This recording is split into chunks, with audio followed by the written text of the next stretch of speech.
All right, this one's going to be an absolute fucking riot. Got Chet Sandhu here with me today, come all the way down from Newcastle. Some of you may have seen him on James English podcast.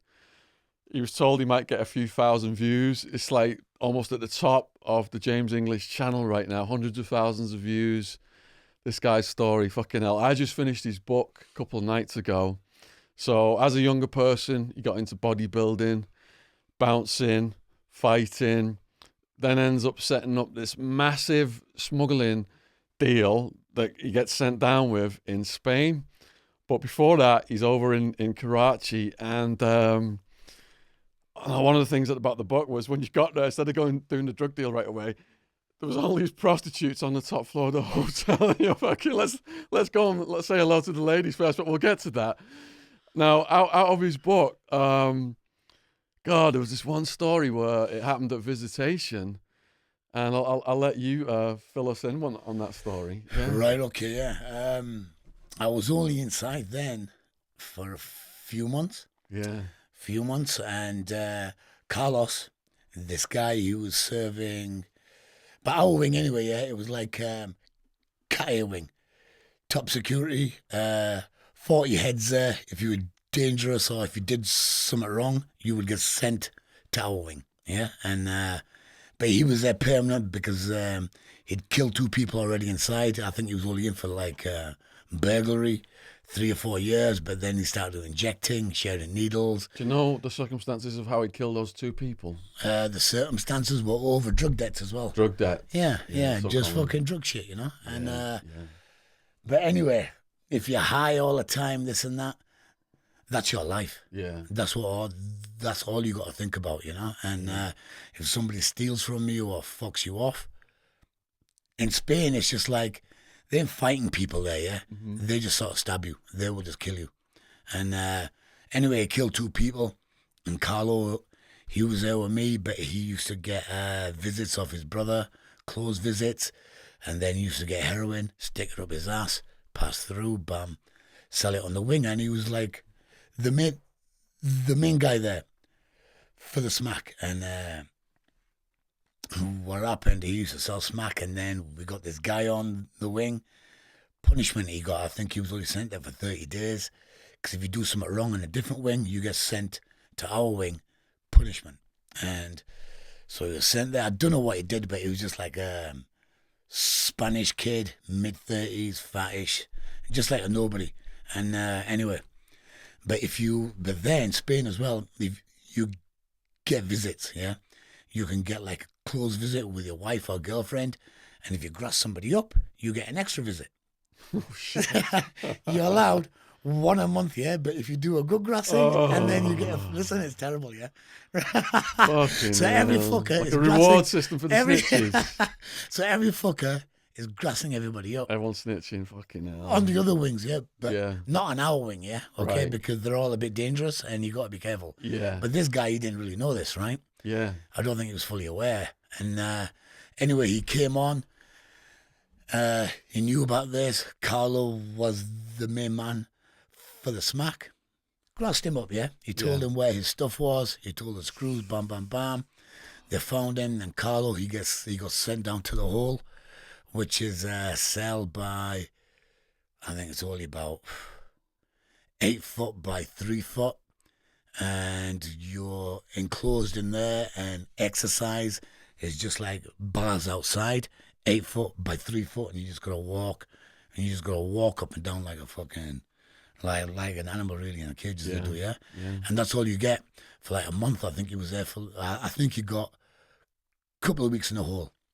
He come back out of the hole, and everybody was thinking, right, is he gonna make a move on him here, because he's killed people in the past. And this snitch, he wasn't really fucking bothered, because he was thinking he was going to go back to his wing in a few days.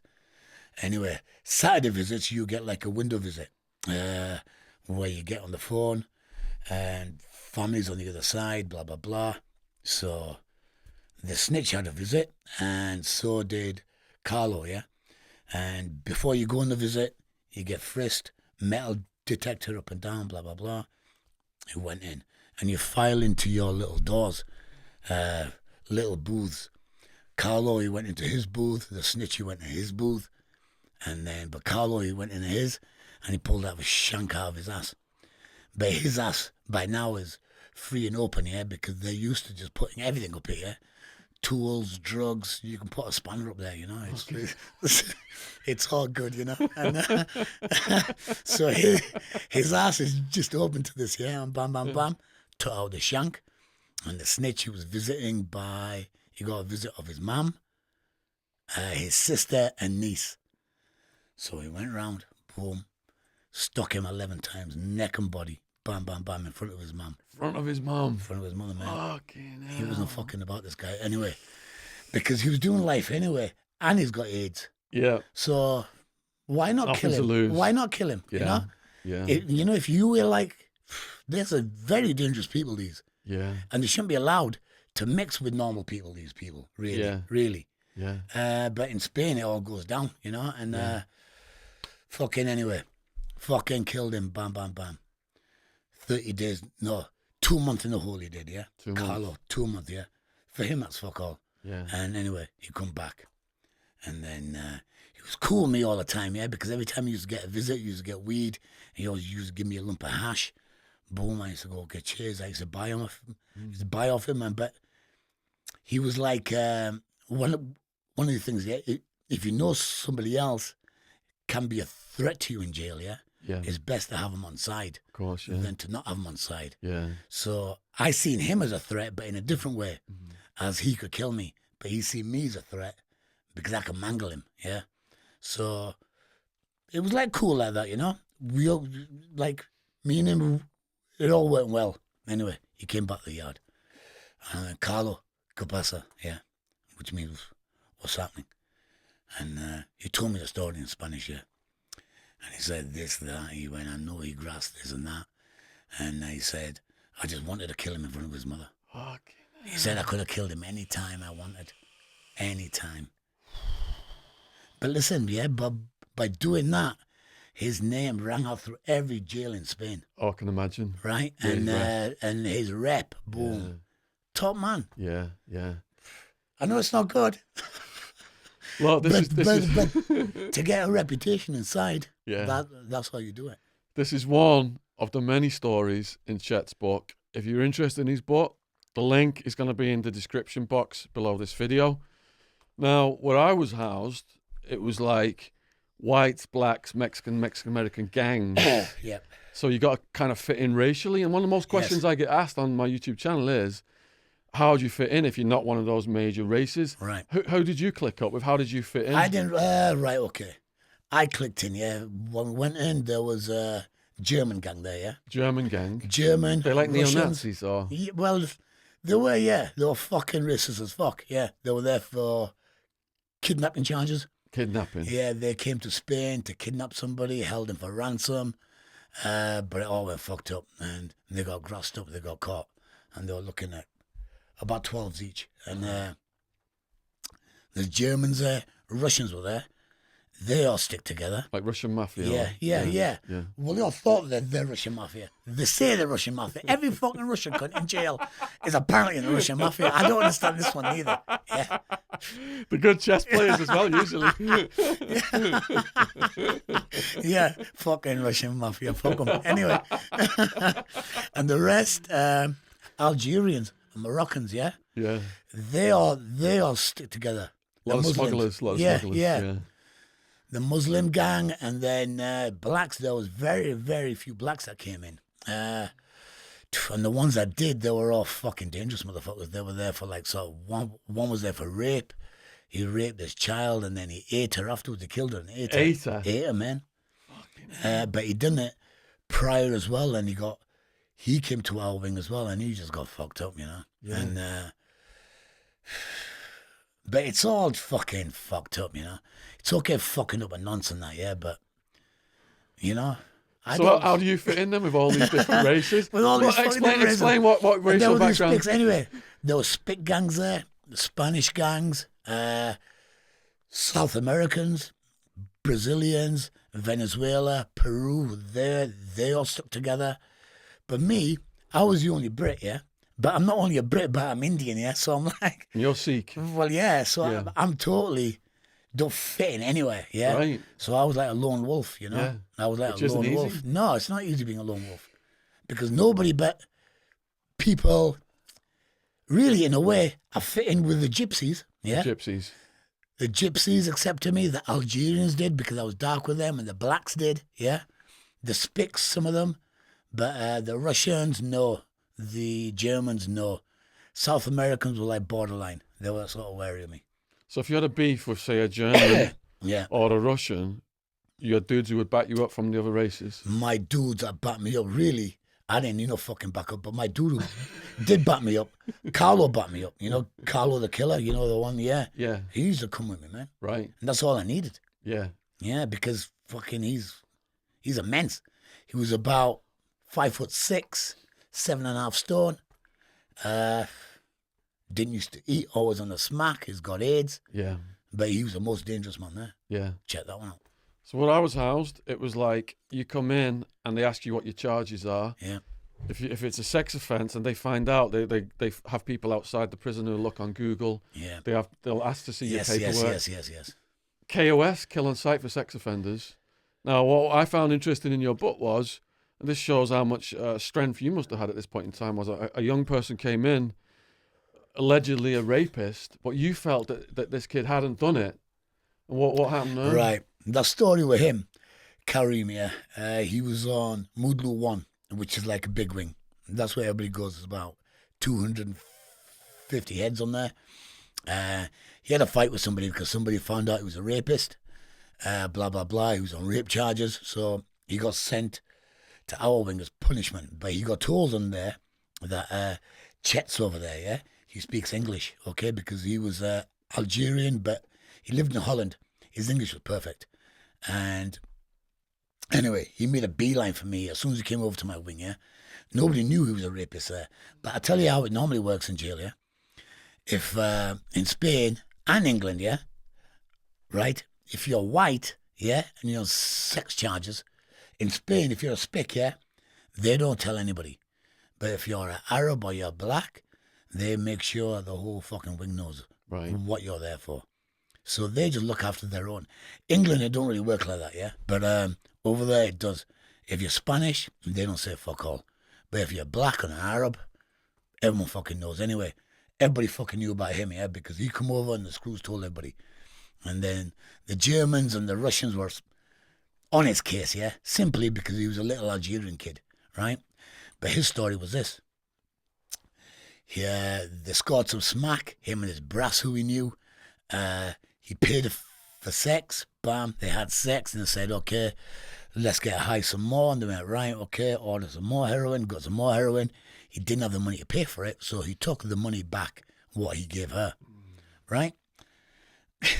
But she still scored on the smack, right? Okay, yeah, so anyway, he took that money back and spent that on the smack, and then she cried rape. And she cried rape, he got fucking nicked. And these Germans and Russians said he's a rapist, he's this and that. But I believe the story because he told me it detail. And I thought, okay, I believe him, you know. And then anyway, the whole fucking wing wanted to kill him, yeah. The gypsies wanted to kill him.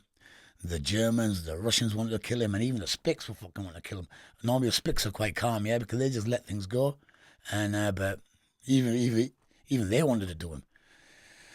And anyway, he was by my side as soon as the cell he used to get opened. He used to run to my cell and stand outside and wait for me. But anyway, I took this and the people were coming to me saying, why are you protecting him for, yeah? And I said, listen, I believe the story, yeah? He's in court in a week or so, yeah? And let's see what happens. If he's guilty, I'll fuck him up. I'll be the first one to fuck him up, yeah? And then he went, right, okay, anyway. So they weren't happy, yeah? People wanted to do him, but the Germans, it was just the fact he was Algerian. There was other fucking rapists there, but they didn't want to have it on with them because they looked a bit dangerous, you know? But they want to have it on this kid because only a little Algerian, yeah? So I didn't like that, yeah? I don't like that bullying bullshit. And anyway, I stuck up for him and I was fucking stuck by his side and this and that, and the court case was coming up 3 days away or something. And but the Germans, they came to me and said, right, we're gonna fuck him up here, yeah? And I went, do it. Go for it, yeah? And I went, you can stick up for him? I said, listen to me, yeah? I went, if I'm there, yeah? I'm going to fucking fight alongside him, right? So you fucking do what you're going to do. And they went, right, okay. Anyway, they had a fucking meeting, these German bastards, and then to carry him, yeah? I was with him in the gym, yeah? I made this gym bit, right? And everybody stopped training because I was backing up a rapist, right? And I made this gym and nobody used to come in. Boycotted it, yeah? I just thought, fuck them, yeah? Fuck them, I'll take them all on. And then I said to Carrie, man, listen, now you're going to have to fucking deal with this because they're going to do you before the court case on purpose, right? Okay? And I don't want it to happen, yeah? Because they're going to do you when I'm not there, and then it's going to be a fucking liberty because it's going to be like 4 Germans and 1 small Algerian, right? Okay? So I went, right, this is what you're going to have to do. I went, you're going to have to smash some fucking the main German up here. Marcel, he was called. He thought he was like a big-time fucking hench cunt. And me and him always had drowns, but like never fought. He always used to back away. But anyway, I didn't like him, yeah, and he didn't like me. So this was my chance to get my own bout on him through somebody else. So I said to him, but he hated him also, yeah. So he was like a mutual enemy. So I said, listen, what are you going to do here? Go in the outside Kazi, tiles are on the wall, yeah. You got to smash the tiles off, get 2 or 3, break them up, put them in 2 or 3 socks, yeah. And that's your fucking tool. Anyway, right. He did as I said, and he come back at me. And then we seen the Germans in the yard. They were in the yard, sat there. Marcel was sat on a bench, and the other 3 were just walking around. I went, right, listen here. I'm going to just go up now and just fuck him. I said, I'll watch from here, yeah? I went, this is the only chance you've got. And he went, right, okay, I've got to do this. Give him his dues, yeah? He went out of 4 fucking Germans, only a little kid, right? He went out. He fucking went out. Marcel was out, and he just went, bang, side of the head, and then boom, crisscross. It was like boom, boom, bam, bam, blood spurted fucking everywhere. Yeah? It was all over the shop. And the other Germans come, and then he was going like that, the other Germans, but they all stood back, the Germans, the fucking pussies, yeah. Really? Yeah, stood back, the cunts, yeah. He said, fucking come on then. But they all stood back. Yeah. Anyway, the screws fucking landed in about 30 seconds afterwards, yeah. Yeah. Took him, solitary confinement, banged him up, but he was in court the next day anyway. And court the next day, went to court, the prostitute landed, and she told the truth. Boom, told the truth and said, listen, it's not rape. This is what's happening. I'm a fucking brass nail. And he took the money back. Yeah, yeah. And Wow. boom, and then he walked free. And he fucked the German up.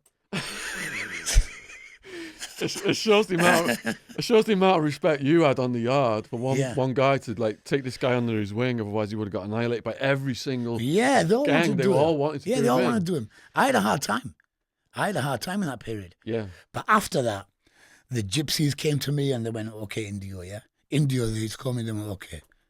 Respect to that, yeah? yeah, Because they weren't racist, yeah? They just wanted to do him in for the simple fact he was a racist. And, I mean, rapist, sorry, yeah? And they just heard loads of stories and they just wanted to kill him because that's what they do, you know? Yeah. And that's a norm in a wing like mine. Mm-hmm. You're going to get stuck. yeah, So I stuck my neck out, but it came out good. yeah. And Yeah. you touched on your rivalry with Marcelo, the German guy, Yeah. and we're going to get to the bench pressing competition, and we're going to get to the prostitutes. But before that, how do you work out in a Spanish prison, and how do you open your own little fitness room Right, or whatever? okay. What we did, there was a little, okay, I'm going to tell you a story now, yeah? I met this girl as well there, yeah?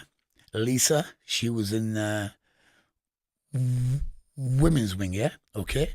And if you like send letters to each other, correspond for 6 months, and then you can get like a window visit. And then after 6 months of window visits, you can get a closed visit. So it took us 12 months to get a closed visit, yeah? Like a sex. conjugal, like a Yeah, sex yeah. visit. Fucking hell, they didn't have that in 12 months, America. baby. No, Jesus. no, it's okay in Spain, but Whoa. but you got to prove as a girlfriend. If you've got a girlfriend or wife, you get it from day one. But me, I had to prove it's my girlfriend. Yeah. So we want 12 months of boom proof that you are together. It's hard to keep a relationship going for 12 You months, baby. pulled a female prisoner and got a sex visit. I've Yeah. fucking heard it all now. Yeah. But anyway, the sex visit, yeah, boom.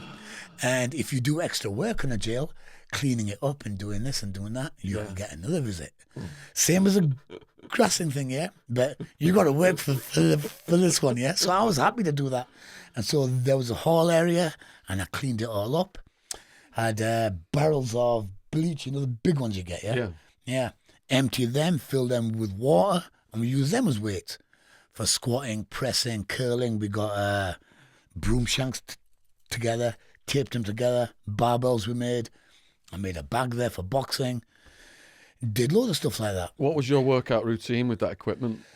For daily, I would sort of train with weights, yeah? Do one body part a day. It's easy to do, because all you need is a weight in the barrel, Yeah. Shoulder press, you could do the whole spectrum of exercises. I used to do that, then I used to go on the bags for about an hour, and then dinner time, siesta after that, and then I would walk the yard for 2 hours. So I would train about 4 hours a day there, Yeah. Yeah. And tip-top I had it. And plus I kept the gym clean, this and that. And I said to the screws, if I carry on with this, I'm allowed to get an extra visit with my bird. And they went, yeah. So she did the same on the other side. Yeah.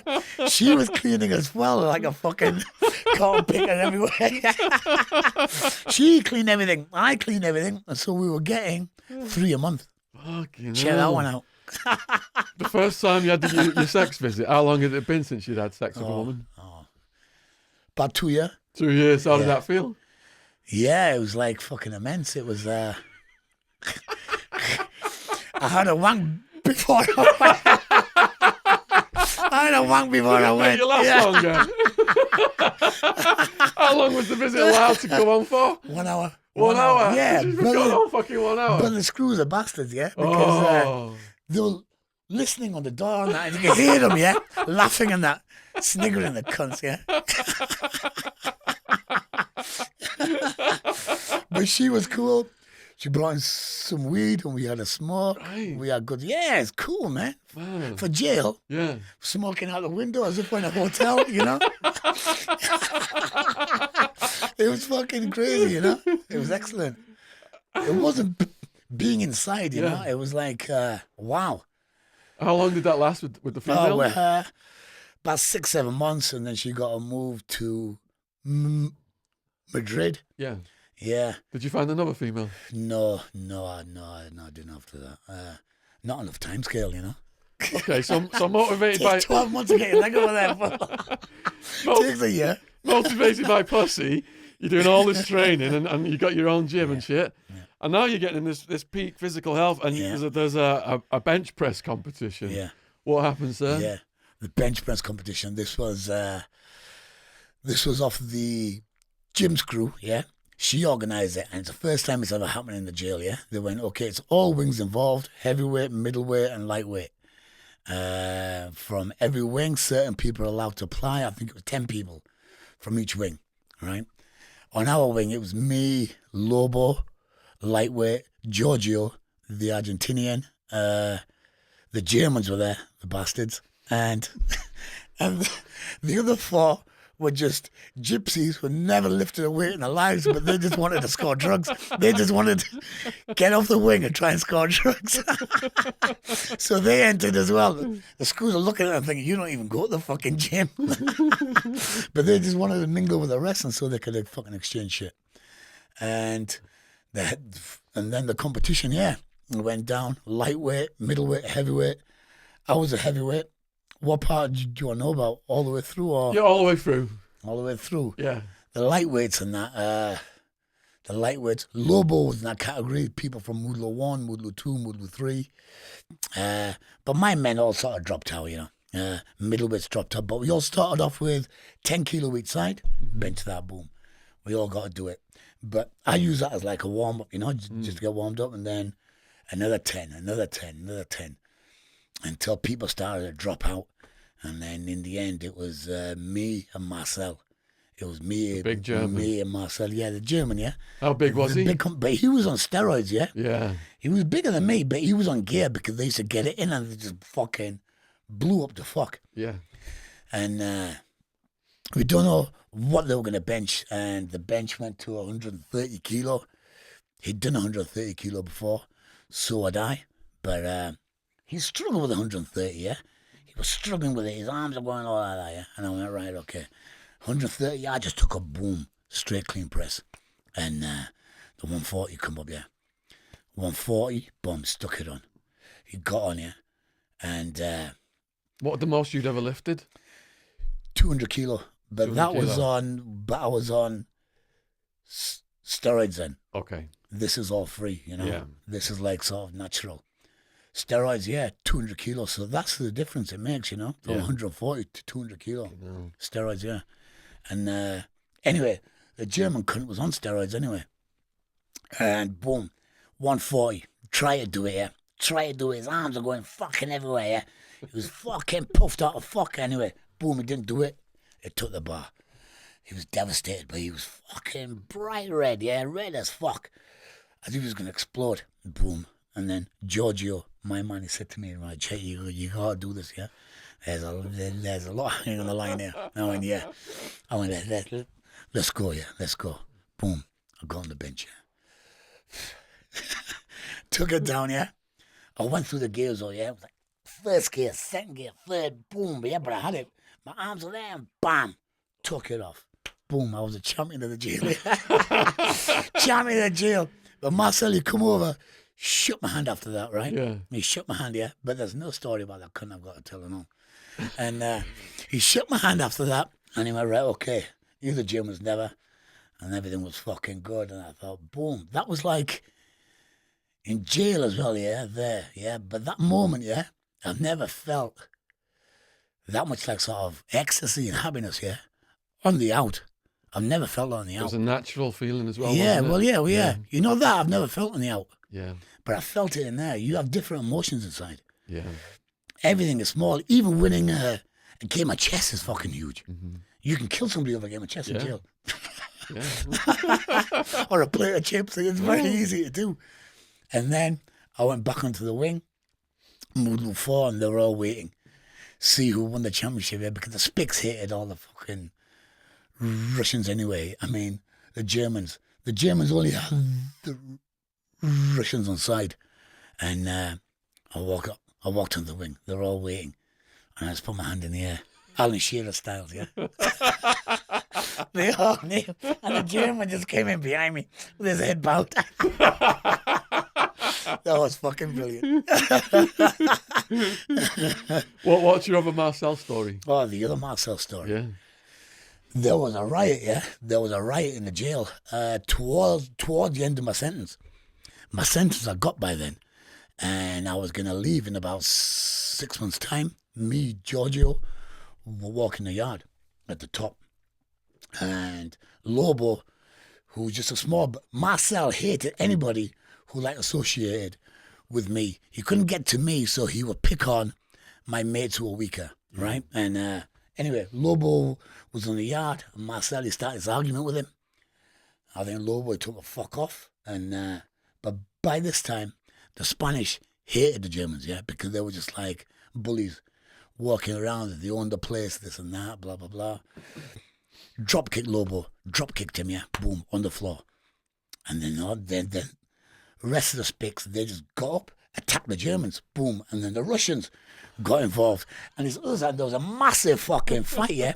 And then they were looking at me to say, am I going to get involved here? Yeah. But it's 6 months left, you know, Yeah, right? that. And Giorgio said to me, listen, leave it. He went, they're dealing with it anyway, yeah. You don't need to get involved anyway. The screws come and start bashing every cunt involved, yeah. So, like, it's good I stayed away. And bashed every fucker. But that Marcel is a pure fucking bully, you know. He drop kicked him thinking he could get away with it, but he got fucked up. The whole jail just fucking turned on him. Yeah, yeah. Yeah. Would you say most violence was over drug debt, gambling debt? Yeah, drugs, or innit? Drugs. Drugs, and they can't pay for the... They can't pay for it. Yeah. What was the most drugs in there? Heroin. And how's it get in? How's it getting? Through the ass on the closed visits. Through visitors. What about Yeah. staff bringing them in? In Spain, everything's fucking possible there. Yeah. Everything's possible in Spain. If you got enough money. Corrupt as fuck, yeah. Yeah. They wanted to give me 9 years.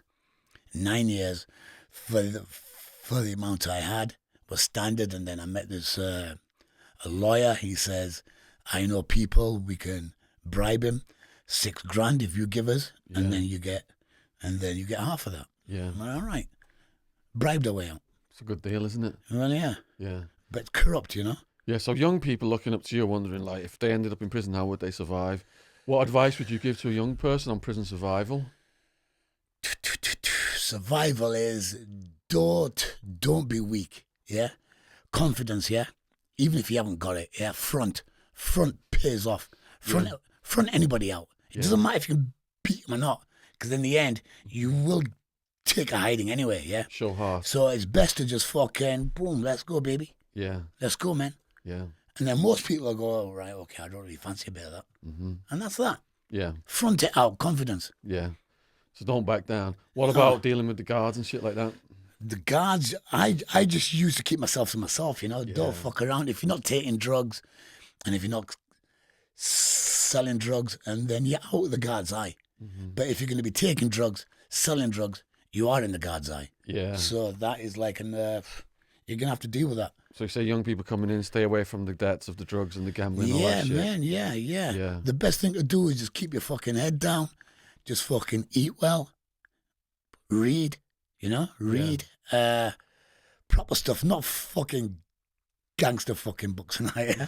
Read something with a bit of knowledge in it, you know? Yeah. And educate yourself. Educate yourself and be confident and be strong, and you will leave jail a better person. And make alliances with the right people like you. Well, yeah, of course. Yeah. I helped a few people inside, you know? Got any other stories of helping people? Yeah, okay, I'll tell you one story.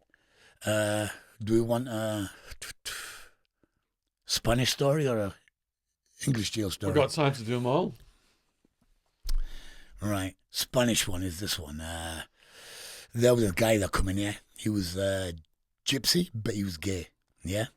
And if you're gay and a gypsy, you ain't accepted, right? Right? Because they're quite strict. And Gigi, I called him, yeah? Gay Gitano, yeah? I mean, gypsy. He came in, but he had some money, you know? He was only there for like a little while. And the gypsies, they all used to laugh at him, yeah? The rest of them, you know? They all used to like sit in the corner with their flamenco and this. Honest to God. They had the long hair. They were like fucking proper gypsies, you know? Proper gypsies. Anyway, but they all had AIDS. They all had AIDS. And their wives were all inside as well, because they used to make the wives take the blame first. Yeah? And the wives used to take the blame and then get the sentence. And then when they used to get caught, and then they're both in jail. And then they both have these congenial visits. And then they got every time I used to go on the visits, it was just me and the gypsies. That was it. I was one of the gypsies. That's why they thought I was a brother. They went, yeah, you like us, you like. And anyway, he came in here, forgetting his name, but he came in. He had money, but he was gay, and there was this a Moroccan kid, kickboxer. He thought he was fucking fit and tough and this and that. Had a good strip on him, yeah. But he come in first, and he was like quite low key. And then he started to open up flying kicks in the yard and all that, yeah. And all this bull. He was fit and acrobatic, yeah. But anyway, and I said, look at him. Manolo goes, yeah, look at him. I went, no, he goes to me, Chuck Norris. I went, more like fuck Norris, yeah. I went, fuck him. Anyway, I got wind of him, yeah, but he kept away from me, yeah, because he see me as a threat. And he just used to bully the people who he could. And so he took this gay kid under his wing. And anyway, the gay kid told me that he fucking raped him a couple of times in his cell, and he used to make him suck his cock and that. And I went, right, okay, yeah. And then, anyway, he was on a visit, yeah. he got a visit of his family, and he come back in this sky blue tracksuit, Adidas tracksuit, new trainers, come in the wing, with drugs on him as well, right? And the fuck Norris, yeah, took hold of him, took him in the toilets, in the showers, yeah, and took his tracksuit off him, his shoes off him, put him on himself, gave him his clothes, stuck his hand up his ass, yeah. He only got the hash, yeah, but the heroin was further up. He said he had his fucking hand right up his fucking ass, trying to get the fucking drugs out, right? But he couldn't get it because he was just pushing it up. He was just pushing it up, right? But he got a hold of the hash anyway. He got the hash and he come back on the wing with his fucking tracksuit on, this and that, smoking a fucking joint. Yeah, and I thought, fucking look at that cunt. And I was concerned for the gay kid, yeah? And I went to the showers and that, and he was there, crying or fucked up. I said, listen, stick his fucking clothes on, yeah? Come with me. Anyway, he put his clothes on, he went, listen, he says he's gonna kill me if like, I don't give him the heroin, yeah? I went, okay, have you still got it? He went, yeah. And he went, yeah, it's still up my ass. I went, right, okay. I went, he ain't gonna do fuck all, yeah? Anyway, he smoked the fucking weed. And I told him, listen, don't go down for, what's that fucking word called? Where prisoners are allowed to stay downstairs and the other ones get banged up. Day room recreation. Social, yeah. That, yeah. I said, listen, don't stay down for that, yeah, because they all got wind of his stuff, yeah. They all wanted his drugs. So I said, get yourself to the cell. But our cells, yeah, they were like double security. You would have one door with bars with a lock on it, and then another door afterwards, yeah. So while that was on, only the bar gates locked, right? So you still got access. Anyway, 7:30 came, everybody was let upstairs. Fuck Norris, he went straight to his fucking cell. And so did the fucking rest of them, all fucking ran, hungry for fucking smack, yeah. And when I seen him, he had a hold of his wrist, and he was pulling him through the bars, yeah? And then he's spitting on him, yeah? And then I went, get your fucking hands off him, yeah? And he goes, why? You know, why? I went, because he owes me money first. I just said that, yeah? I went, that guy's mine, yeah? He's got to pay me. So he goes, yeah, you probably want to fuck his ass. I went, fucking listen, yeah? I went, fuck all, do you want to fuck his ass or not? I'll get the fuck away from me, yeah? And anyway, yeah, he goes, okay. Anyway, he walked away. And then he was okay. I went, right, you go back in your bed. And I told the rest to fuck off and all. Because they're all dogs in jail. And so he got the heroin. And the next day, I said, have you got it? He went, no. He went, I smoked it all last night. He said, I'm fucked up, yeah? I went, right, okay. And then the next day I was walking the yard with him, and Manolo and a few of the heads came and said, listen, it's not good if you walk the yard with him, yeah? Because it doesn't look good. But I said, listen, I'm going to, oh, fuck, yeah. What looks good or not, or fucking don't look good. He was going to go home anyway in a couple of days. I said, I'll walk the yard with him. I said, I'm going to let them get a hold of him, yeah, and fuck him up. Yeah. So that was that story, yeah. And then there was another one. And another gay kid I helped in Durham Jail. Durham, yeah. I was head of A-Wing. The cleaners there, I had 12 cleaners underneath me. I was in charge of them for the catering, for the clothing, cleaning, blah, blah, blah. And there was this gay kid on there, yeah? And he used to get picked on at first, yeah? People used to be on his case and that. And then I took him into my wing, yeah? I said, listen, he's one of my lads, yeah? It stops there. I'm like, all right, fair enough. And then his confidence came out, and then he was being camp as fuck, right? Yeah. Because he can be camp as fuck, because then he was being his natural self. Right. Because I let him do that. But he loved it, yeah? But I thought, why not, you know? Fucking why not? I just do what the fuck you want. Why not, man? Yeah. Fucking hell. That's good that you... Anyway, him, he got camp, yeah? He was all camp and this and that. And but Durham Jail, it's a remand jail, it's a holding jail, yeah? Until you have to get to another jail. Yeah. And so he had to go to Accrington.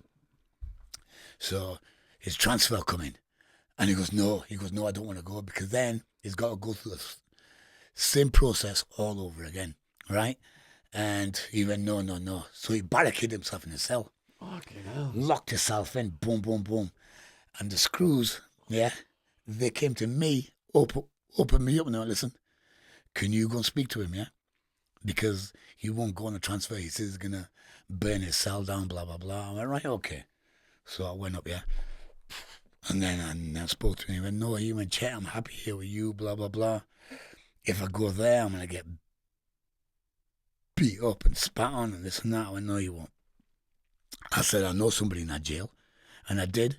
Ant Garrett, he was like a top kid from Gateshead. I said, he's there. I said, I'm going to write him a letter.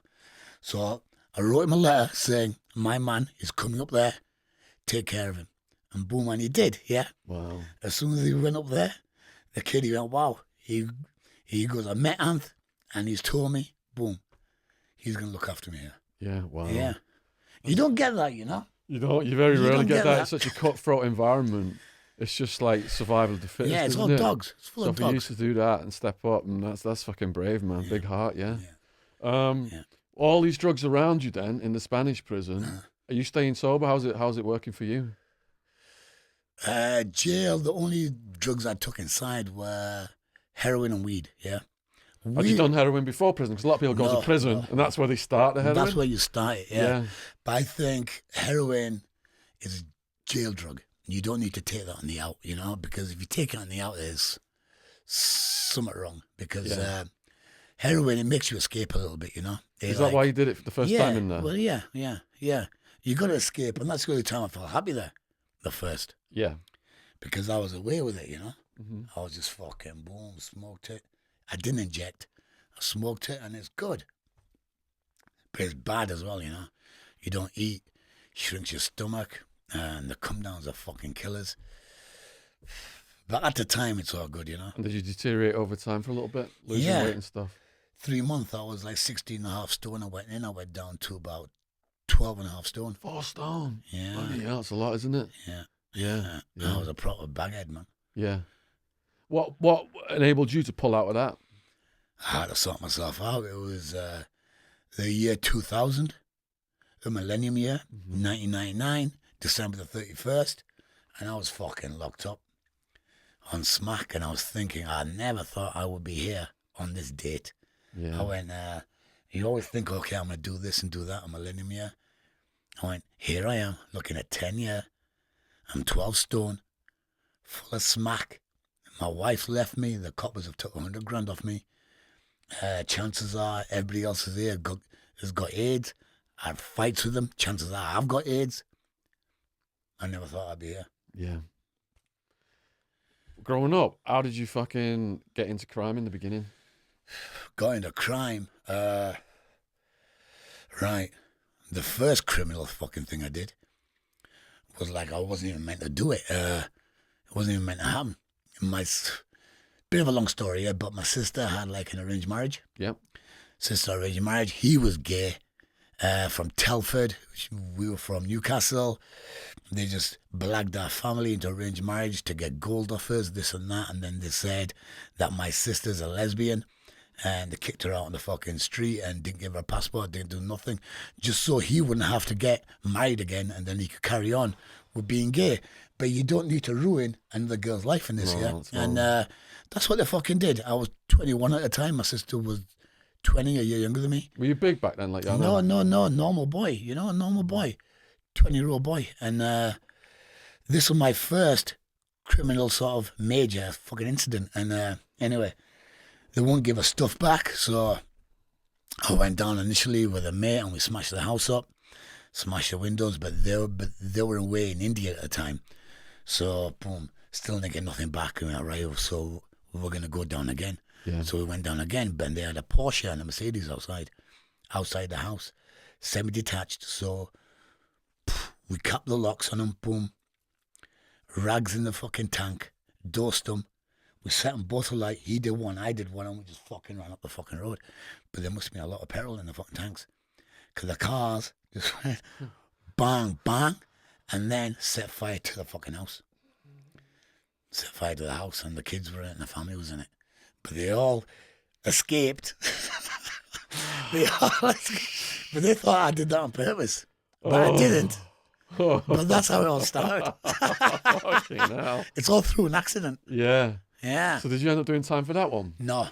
First offence? No. I got done for a fray. They didn't go to the feds on that one. What's that even mean, a fray? A fray I got charged with a fray with them first. That was like a fight in the street. Street fight? Yes. First. But when I did that, they didn't even go to the police. Yeah. No, because they're scared I want to fucking burn them down, man. Yeah, I hear you. So... And if the feds are listening, I made that one up, baby.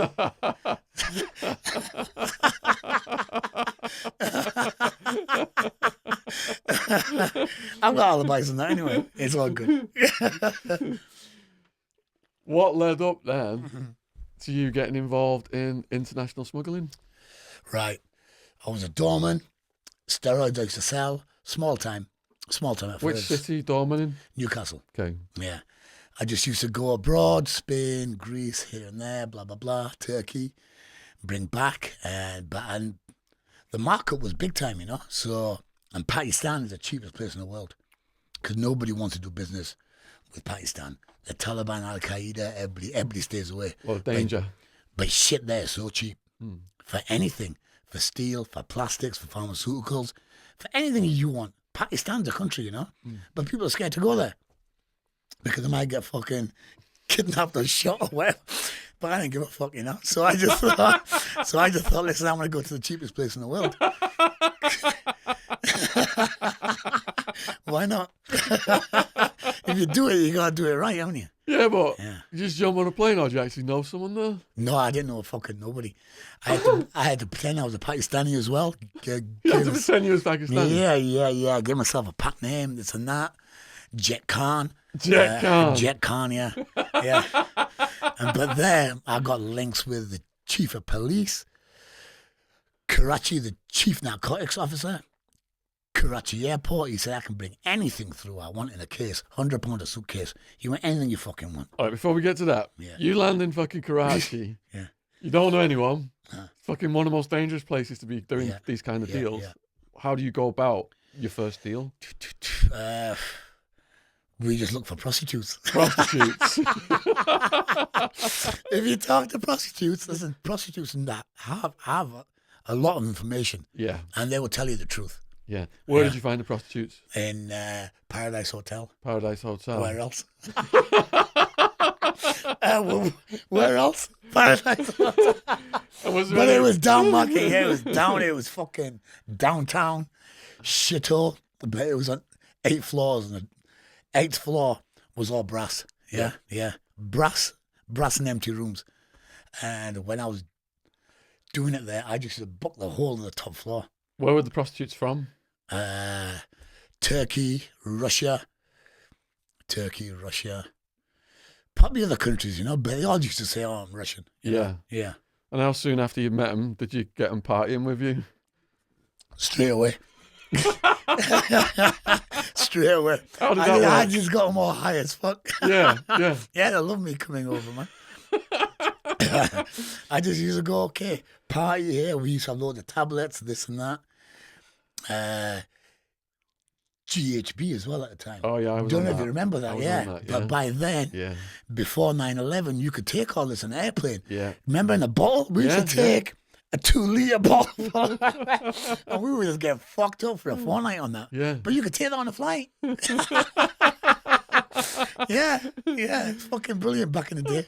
But anyway, and then we all used to get fucked up on Valium, this, drink, Newbane.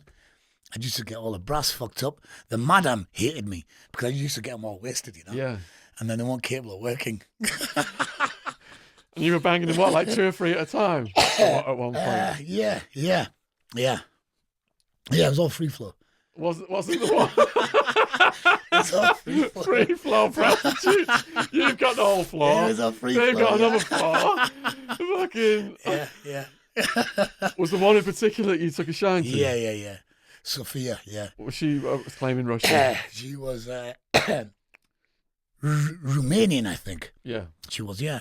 She was a nice girl, though, you know? What she look like? Oh, like Sophia Loren type. Yeah. Oh, back in the day. I was yeah. so surprised that she was a prostitute, you know? Yeah, She was yeah. beautiful. I used to tell her, what the fuck are you doing this for? Yeah. She goes, in my country, we can't do nothing else. Really? Yeah. She had bad teeth, though. Yeah. But that's because the water in Romania is shit, you know? Is it? Yeah. The water, there's no fluoride in the water. Yeah. They're beautiful on the outside, but you look at the teeth, they're fucked up. Yeah. So that was only the minor point in it. Right. But she can always get her teeth in, you know? If you marry her, well. Craziest sexual experience in Karachi. Right, okay. This is bad, yeah? That's what we want. Yeah, right, okay. I was there with this bird, yeah? Okay, I was there with this bird. I brought her over as a mule, right? She was going to take her bag back. She was called Nikki. We were on the 8th floor, and we were just fucking fucked and wrecked. And I think it was about 5 in the morning. And then everybody starts to pray outside, right? And they all get on the roofs of the hotels or the roofs of the houses because they're all flat. Yeah. And they point towards Mecca. Yeah. But my hotel, yeah, they were all pointing towards me. I'm on the 8th floor, and all these people are like that, and I'm just high as fuck, right? And I'm fucking, I go by the window, and I go, look at this, there are massive windows there. So I stood in a chair, and they were all looking at me, yeah, and I told the bird to come over here, suck my cock in front of all these people. They're praying, right? I know it's a big insult, yeah. I might get loads of hate mail after this, yeah. But it's all good, guys. It's all good, guys. Yeah, I was high, man. Give me a break on this. But I thought they were praying for me. I was all fucked up. So I told her to come suck my cock, yeah. So she was sucking my cock in the window, and all these people could see at the bottom. Fucking hell, That's man. bad. Wow. That's what a how bad I story. used to be. What a story. How did the prostitutes hook you up with the dealers? No, they just told me who's cool and who's not cool, where to go and where not to go, what areas are good, blah, blah, blah, who works with the police, all that sort of shit, you know? So where did you go? Firstly, we were just going small time people where they told me to go, but they only had like a few ampules, 10 to 15. I said, listen, I want to buy 50,000, you know? I don't want to buy 10 and 15. The brass and that, you know, they're all a bit fucking thick anyway, yeah? But they put me in the right track, sort of. Anyway, these people said, contact this factory. We tried to bribe the organ factory, what makes it in Pakistan, but he wouldn't take a bribe, you know, which is very unusual. And so we hooked up with these other guys, and they have the pill market on lockdown. They have every, like, hard drug pill, Rufnapol, Valium, Diazepam, you know, the full... Yeah. Temgesics you get in jail, Subutex, you know, the full spectrum of hard drugs, yeah? Had it all on sale, any amount you wanted. And they disguised it for me as vitamin B12. Put it in the tubs, boom, packaged everything, done everything fucking right. But that was only afterwards I met with this other guy. Because he did my first lot, you know, I paid him with a pawn mags. Oh, pawn mag guy. Yeah. Yeah. That was fucking skill. Yeah. Tell that story. That's How a story. you had the kids doing the packing and everything. Right, okay. First time round, packing was a fucking job, yeah? We had 50,000 ampules. There was like one ampule in one case. We had to take everyone out and pack 6 into a fucking box. And there's 50,000. Anyway, listen to me. I thought, fuck this. I thought I'd rather be getting my cock sucked here, yeah? So let's just sort some out, yeah? So then we hooked up with this guy and taxi driver. He went, I'll sort it for you. All right, okay. But I gave him a porn mag, right? Men only. Men only is a good one, you know? And I gave him that classy mag. He went, wow. Because you can't get that in Pakistan, you know? You can't get any sort of porn material there. And oh wow, so what he did, he took it to his village and got up all the boys in the street, about 25 boys, and he had all the packages there.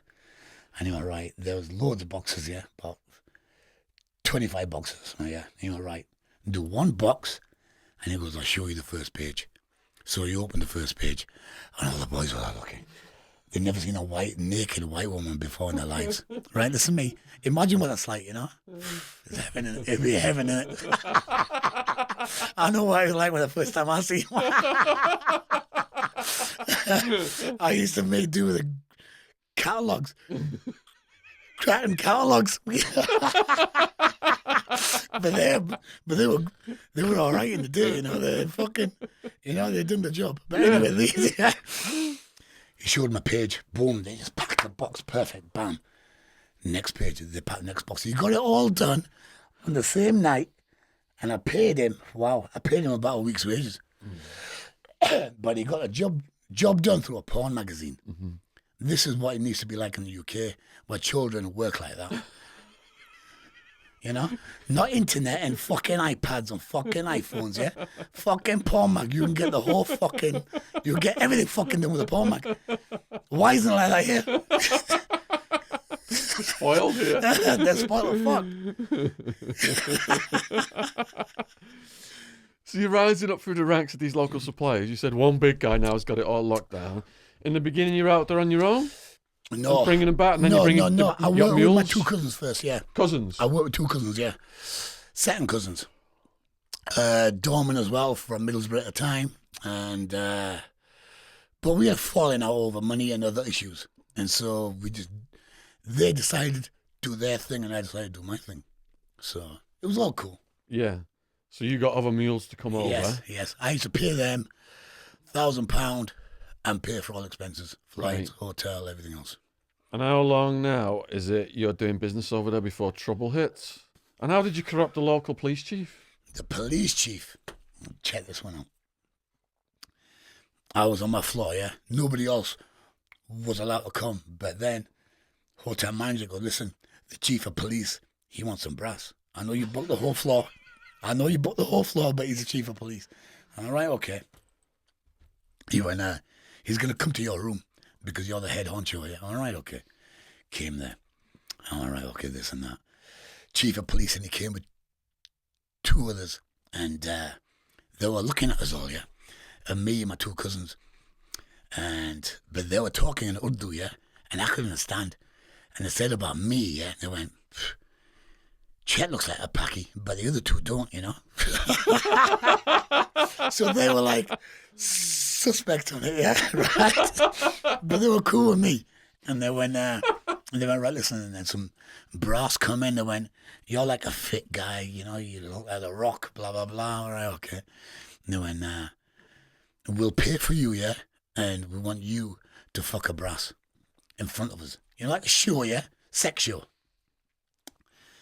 Normally I'd say, yeah, okay, because I like shit like that.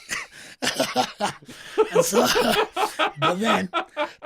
but I knew their plan was to see if my cock circumcised or not. Right. Which will prove I'm a you know. Oh, so, crafty bastard. Yeah, copper's on it. Is he strapped up as well? They got weapons? Well, yeah, sure. Yeah. But anyway, I set the brass on. Come on, baby, let's go, yeah? Okay, they want to pay. But she was going, no, I ain't going to do that in front of people. And I knew she'd say that, yeah? So I called the bluff, this and that. And he went, okay, we believe you, sit with us. And then he gave me a lump of hash. Mm. The chief of police gave me a lump of hash. Yeah. I thought it was a setup at first, yeah? So all right, okay, cheers, yeah? But we smoked a joint on that with him. He smoked it, I smoked it. Bam, bam, bam, and he gave me a lump. But I hid it in a plant pot outside the room. I didn't take him my room just in case he said the fucking cunts over. But he didn't, you know? Yeah. He didn't. And then on another night, we were driving around Karachi town looking for more brass and drink and this and that. And we got stopped by the military police. They're bastards. Taxi driver goes, fuck them, yeah? Just pay them what they want because they'll just fucking nick you. They come out with fucking guns, yeah? Well, right, you out of the fucking car and all this. But I was pissed, yeah? I went, fuck you, man. I went, I'm British, yeah? Whatever that stands for in Karachi. Well, yeah. They'll go, fucking lovely. You know, say you're British now. They go, oh, I love this one. I was like, I'm British. Yeah, I went, chief of police, here's his card. Anyway, they phoned him and they went, right, okay, apologies. And they let me go. Shit. Fucking hell, Top man. boy.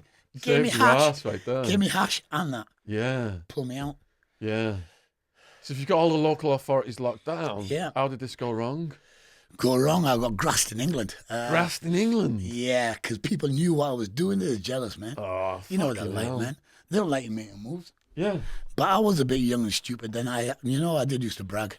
Yeah. Yeah, I did used to brag, dollar here, dollar there. Say I'm fucking King of Karachi. Who did they grass to, and which police agency ended up? Interpol. Interpol. Interpol, yeah. Interpol were tracking my flights. That's international police, you know, they're fucking full level, top level. The same boys on Osama's case, you know. Yeah. Brother Osama. So if you're going from England to Karachi, how's this ending up in Spain? Because I had to do a diversion because I lost a load in Newcastle. And so I went through, we did a dummy run through Barcelona. Lost a load in Newcastle. What happened there first? What happened there was we were changing at Amsterdam. Our cases were late in coming. We all landed, me and the two mules, and they said our cases on the next flight. I just thought, fuck. And when the cases landed, I asked if my cases were there. They went, yes, but we've had a look what's inside. They went, if you come to claim these, you're going to get arrested. All right, fair enough. So I was on their radar now, you know. Yeah. I was on their radar. The packs, I don't think they would say a word, you know, because they were all good guys then. Yeah. You know, they're all fucking staunch kids. Yeah. You know, they stick by the word. You know, if they tell you and if there's a job to be done, boom, it's done properly. I can't fault them. And but I got grass there. I got grass through people I was working with, and this and that, and they didn't like the money I was making. So I told them, I did tell people I was going to come through Spain, via Spain. And I think that's where it fucked up. Because they were tracking me down, tracking my flights. And then when I got to Barcelona, no, I didn't go to Barcelona. I went through Barcelona to Karachi. On the way back, it was Karachi to Alicante. I just took loads of different one-way flights, not a return, so people know when I'm coming back, you know? It's all one-ways, yeah? So people don't fucking know what I'm doing. And it was a one-way back to Alicante, but when I landed there, they were fucking waiting for me. What did you have on you? 250,000 tablets of Valium and about 60,000 ampules of steroids. And that was the biggest ever pharmaceutical bust in the history of Spanish criminal justice. You broke a record. Yeah, biggest man, rattle baby. Yeah. Where did they take you right away? To a holding cell. Took me to a holding cell, me and the two mules I was with, but there was shit in the pants. And initially they did grass me up saying it's all him. So they put them in a cushy cell, and I got stuck in a fucking outside fucking container for a day, a full day with no light and no food and no water. And then they pulled me out to interview me, and they went through all my stuff. I had like an emerald ring, I had cigarettes, new towels, this and that. The police just fucking took it all. Took it, yeah? Jack. And I said, do I get a receipt for that? And they just fucking laughed and put his hand on his gun. I want to just take what the fuck you want, yeah? Because I know what's happening here now, you know? I know I'm going to get screwed here. And they've said that you're this, you're that, blah, blah, blah. Now I ain't saying fuck all. I went as personal use. I went, I can't sleep. That's why I need a quarter of a minute.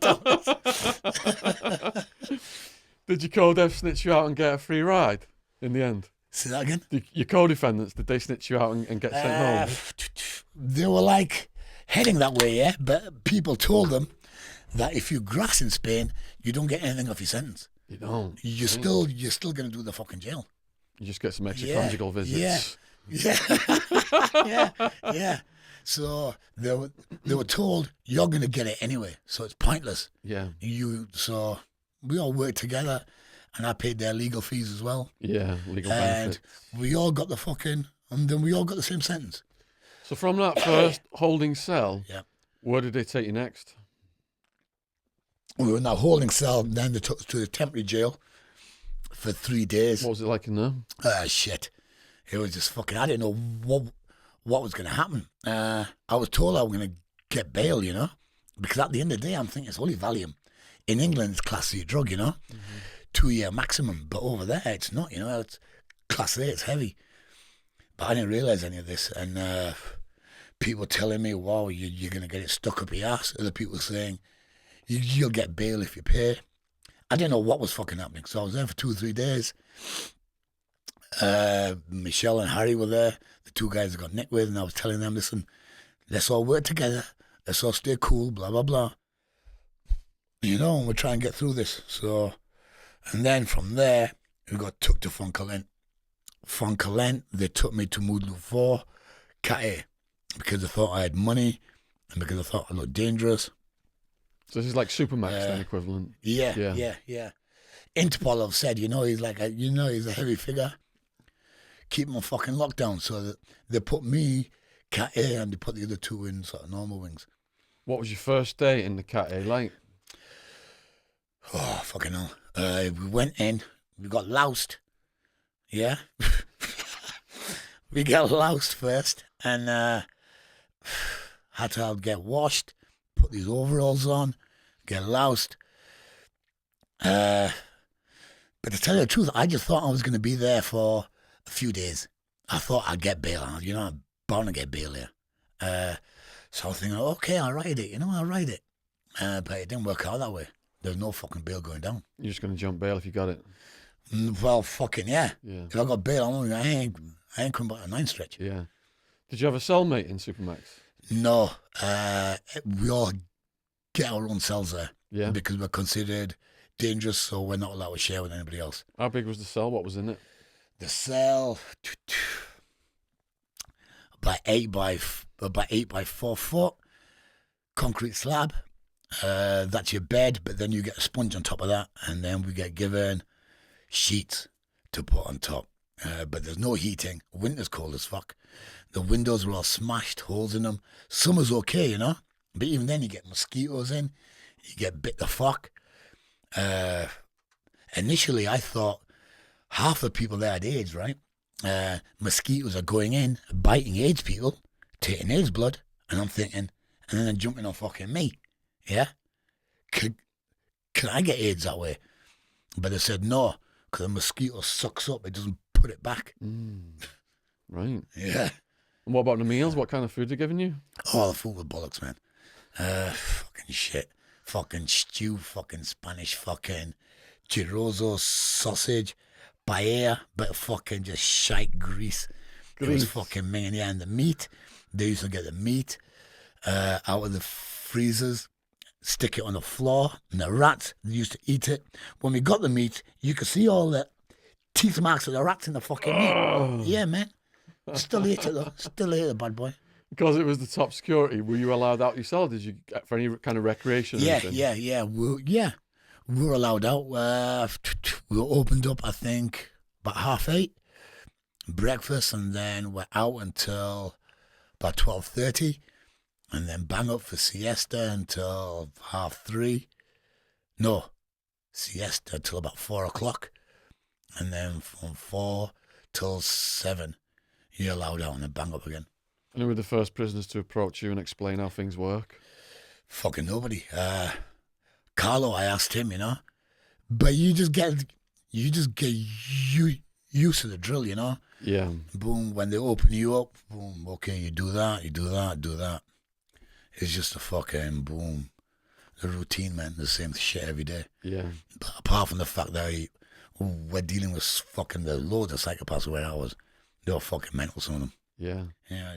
How many altercations did you have? Oh, loads, man. Fucking loads. What was the first one? First one, I stabbed somebody in jail. Well, he wanted to stab me because there was this guy, he came on the wing. I said to Carlo, he was crying, he was sat on the floor. I said, and I said to him, yeah. Then I couldn't speak Spanish, yeah. And so I said, oi.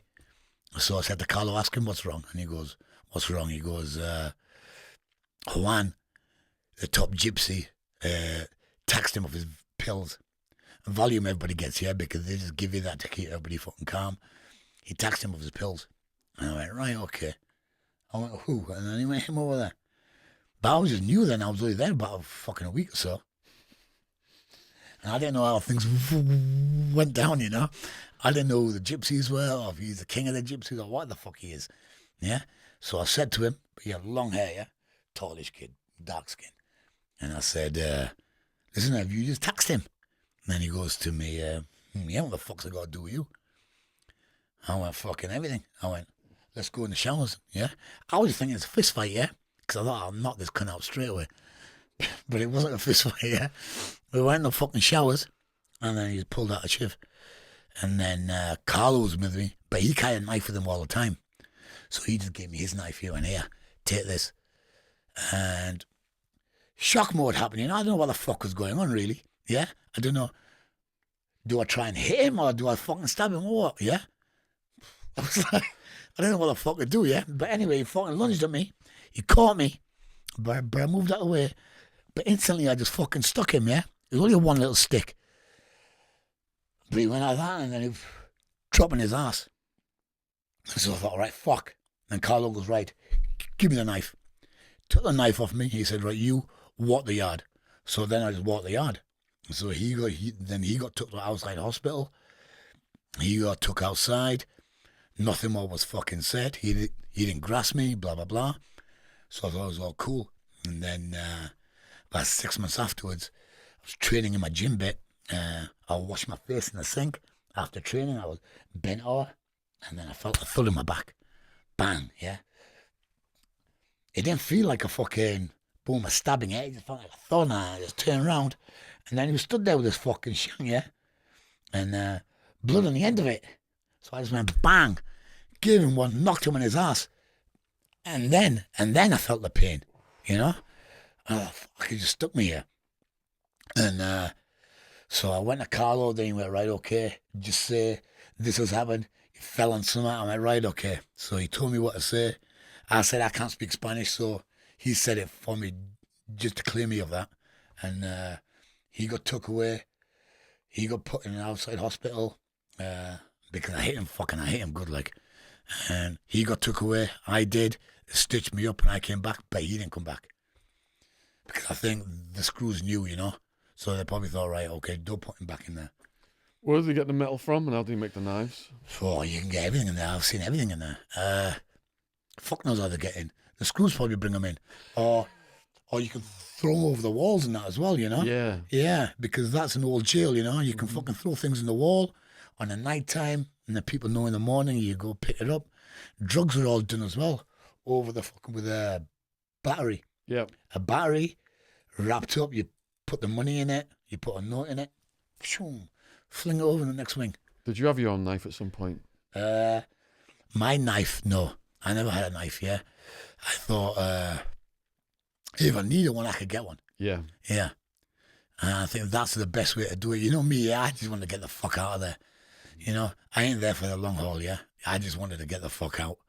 I just wanted to, like, boom, try and keep my head down. Yeah. As much as I can. But I don't want to fucking be stabbing people or getting another 10 years. I don't want to be end up like the fucking rest of the shit in there, you know. Were you in any more knife fights? Knife fights in jail?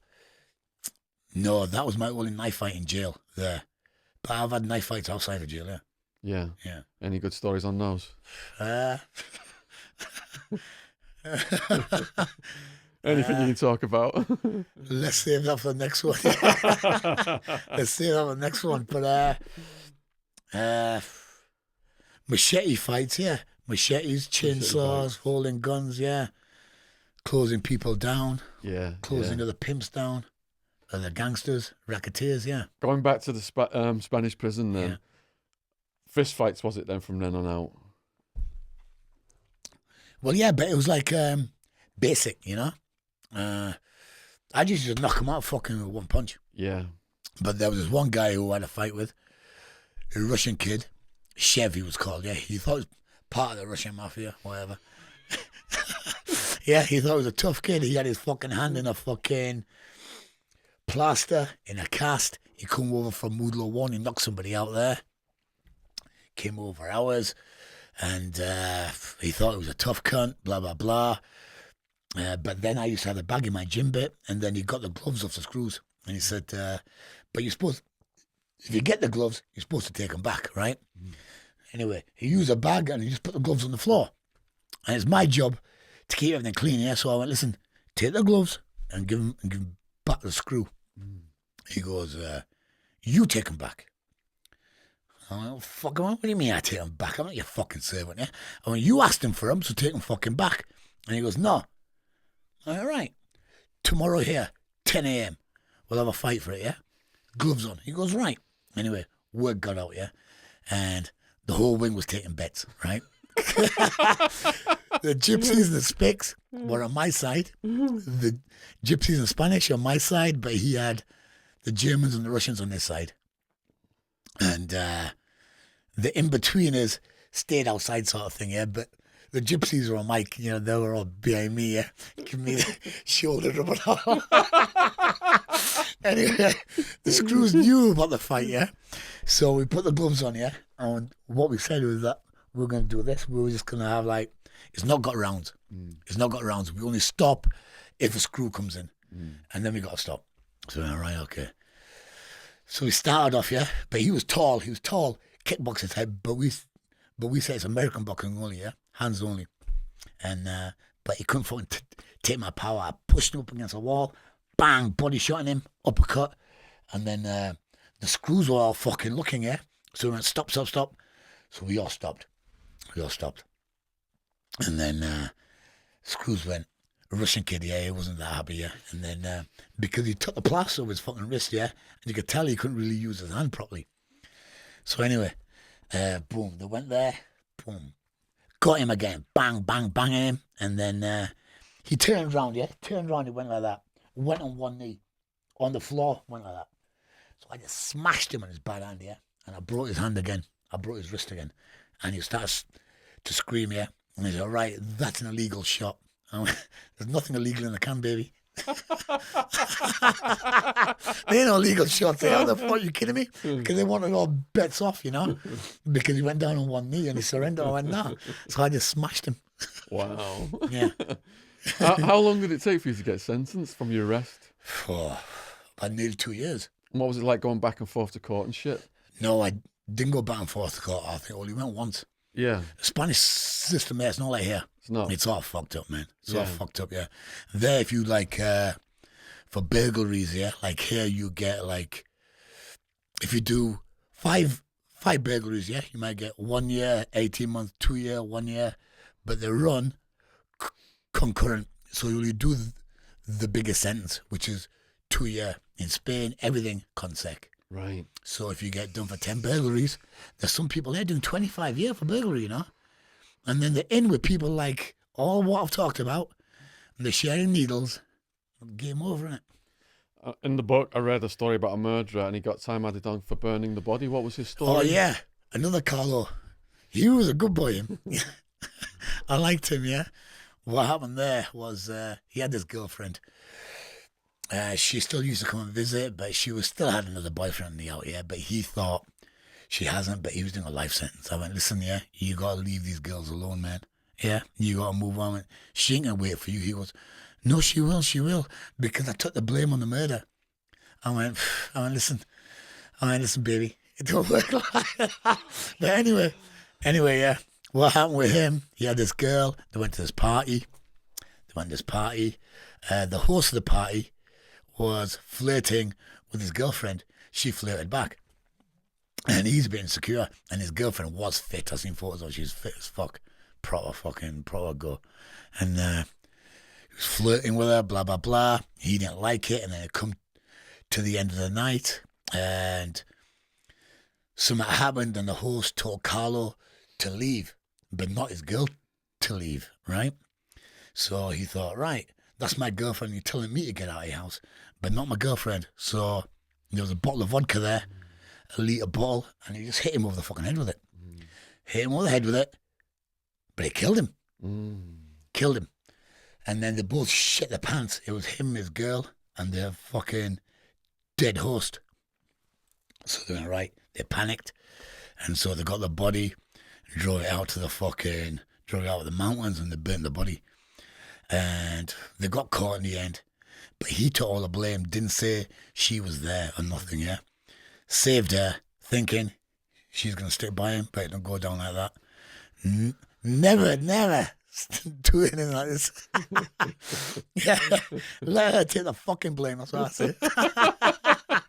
Anyway, so he took the fucking blame.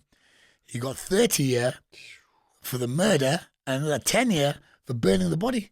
Fucking hell, wow. I don't know how that works. He's already dead.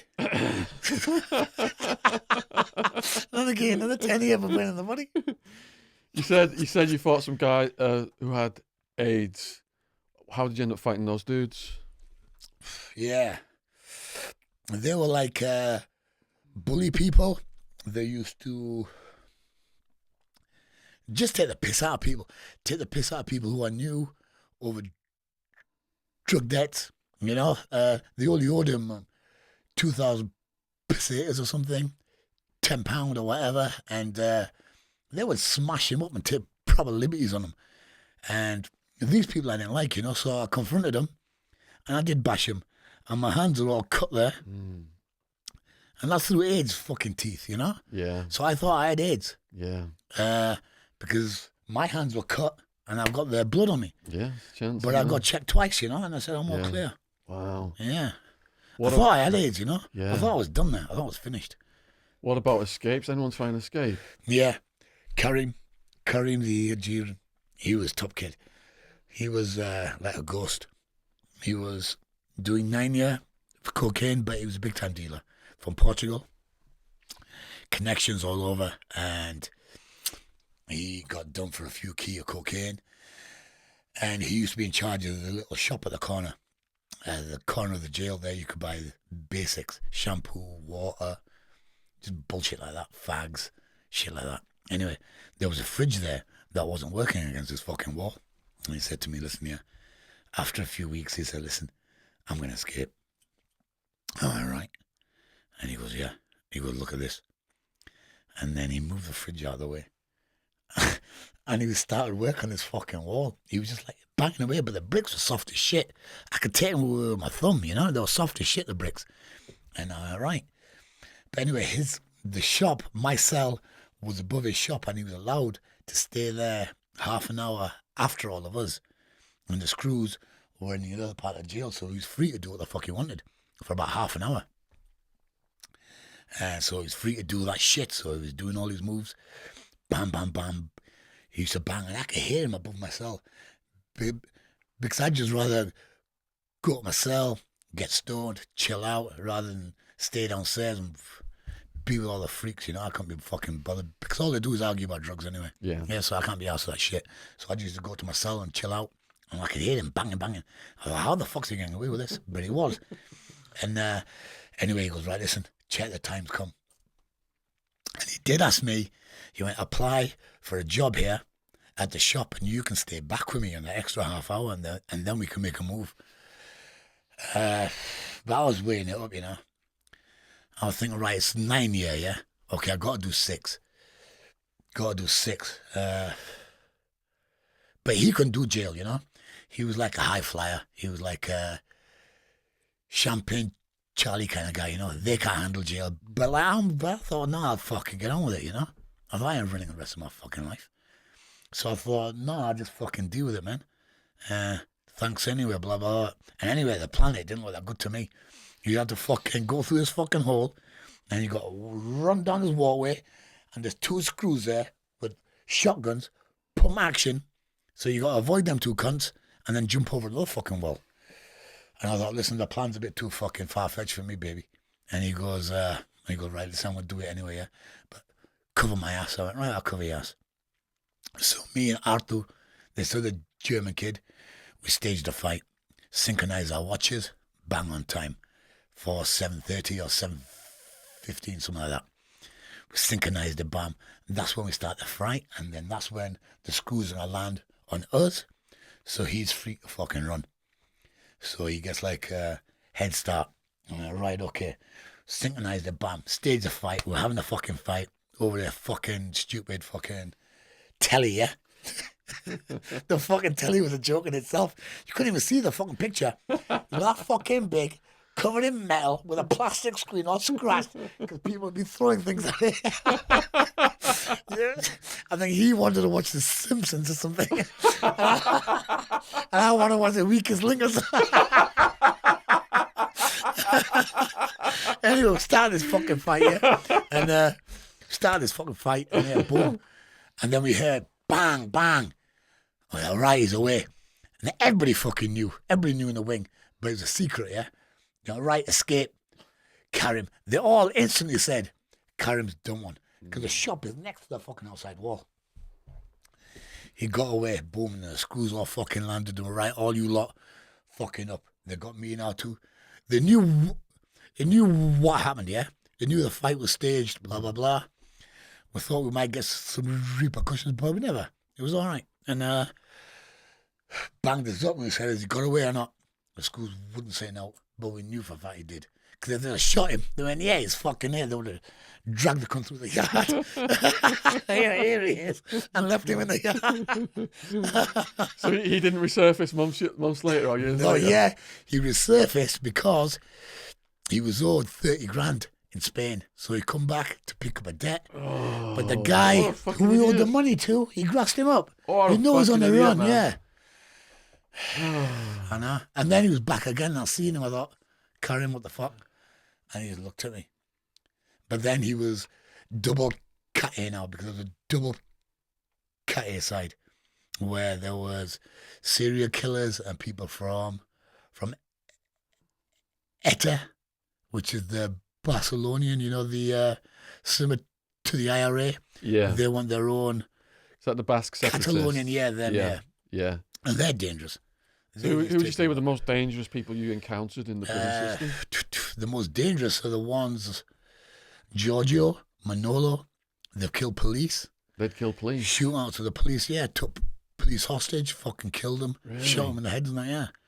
Fucking Ruthless hell. motherfuckers, yeah. They were part of that terrorist organisation? No, these are just fucking freelance. Why did they end up doing that to the police? Because they were robbing banks. Robbing banks. Yeah. The police are landing and they're taking coppers hostage. Wow. Yeah, taking them hostage, man. There was, Giorgio had one count, there was 4 of them. He was from Argentina. They robbed banks in Argentina and he killed a few people there, so he fucked off to Spain. Yeah. On the run. And they robbed this fucking bank, he said, and 4 of them, he went, the feds were all outside, he went. The 4 of them just said, boom, let's just go down fighting. So the 4 just went out, yeah, bam, bam, bam, bam. They killed 6 coppers though, but 3 of his mates died, and he was the only one alive, yeah. But he got shot 6 times, and then they kicked him to fuck in the battlefield. Oh yeah, he tortured him, yeah. He's got a permanent limp now, and but he got fucked up. But they killed his 3 mates, but they killed 6 of them. So prison in America is the biggest house of the mentally ill. Did you come across many mentally ill, like really crazy people in there? Yeah. Rapists and child killers, you know? They're all a bit crazy, aren't they? Weren't they getting dealt with by the prisoners? Some and some not. Some and some not, yeah. Some and some not. The dangerous ones not. Yeah. People just fucking scared of them. Really? Because some of these people are fucking dangerous men, you know? Yeah. They're dangerous fucking men, and they will fucking slit your throat. Yeah. But them ones, you see, okay, you're picking on that fucking rapist, so why don't you do nothing with that rapist? You know? Yeah. Like me, I don't really get involved in that, tell the truth, because that's for the low-life scum of the jails, yeah? The better heads, they just leave that to the shit, you know? Yeah. But paedophilia is another thing. You know, it's like you're born with that. It's, you know, you don't like wake up and think, all right, okay, I think I want to fuck a kid today, you know? Yeah. No, you know, it don't work like that. This is like, you're born with it, and it's so difficult to deal with. It's very fucking difficult to deal with. Yeah. Yeah. Was there any people in there that you were scared of? That I was scared of? No. Wary of, yeah. I was wary. Minimise your exposure to them. Yeah. Kind of Wary of them, but it's all psychology, you know? Yeah. You got to find out who the top heads are. Yeah. And if you come across as a threat or a danger, they will acknowledge that as well. And then they will give you a little bit of respect, and then you give them that back. Yeah. And then you have a mutual understanding. And then you both just sort of ride together. You don't really, like, I won't cross into his shit and he won't cross into my shit. Because I don't really want to mess with him, and he don't want to mess with me. It's pointless, you know? Jail's fucking hard enough anyway. Yeah. Yeah, so that's how it goes down. Unless you're a bully and pick on the weak, Yeah. which is what a lot of people do, you know? What jail's about.